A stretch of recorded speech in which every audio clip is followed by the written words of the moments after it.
Hi friends, మన విలువ తెలియని వాళ్ళతో సహవాసం మన అమాయకత్వం.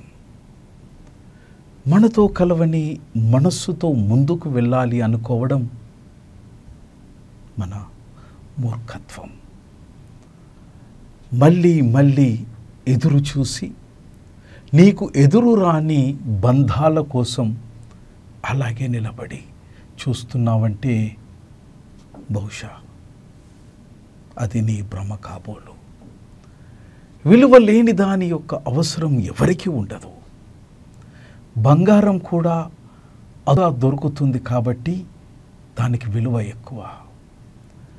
అలాగని నీవు కూడా అరుదు అని నీ చుట్టూ ఉన్న వాళ్ళకు తెలియాలి, లేకపోతే నీ విలువ కూడా పోతుంది.